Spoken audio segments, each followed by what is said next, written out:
kung hindi natin mapapatawan ng hatol ang mga tiwaling politiko hanggang 2028, ano kaya ang magiging kinabukasan at kalagayan ng Pilipinas?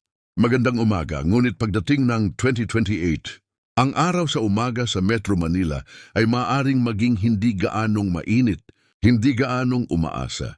Yung mga sinitas, mga kalye sa gilid, na dating puno ng mga tindera na nagtitinda ng kakanin at sariwang isda ay magiging mas siksikan kaysa dati, habang ang mga pamilya mula sa mga probinsya ay dumadagsa sa lungsod upang maghanap ng trabahong mahirap hanapin. Yang mga kalsadang tulad ng EDSA ay hindi lamang mapupuno ng mga jeepney at kotse, pupuno ang mga ito ng mga squatter na nagtatayo ng mga pansamantalang bahay mula sa mga scrap na kahoy at metal, dahil ang mga proyektong pabahay na para sa kanila ay hindi kailanman naitayo.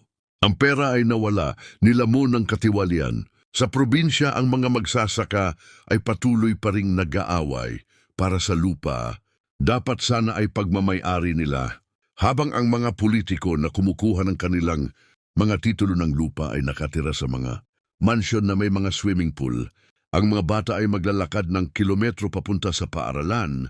Suot ang mga lumang tsinelas, ang kanilang mga silid-aralan ay walang mga upuan at pisara dahil ang pondo para sa edukasyon ay inililipat sa mga bank account ng mga politiko. Ang mga pampublikong ospital ay magkakaroon ng mga doktor na nagtatrabaho ng dobleng shift ng walang wastong kagamitan.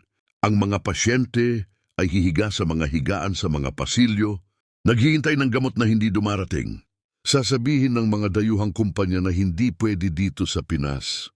Kaya pipili sila ng mga kapitbahay tulad ng Vietnam o Indonesia, ang maliliit na negosyanteng nagtitinda ng lechon, manok o barbecue ay magsasara ng kanilang mga tindahan, pagod na magbayad ng lagay, suhol, para lamang manatiling bukas ang kanilang mga pwesto.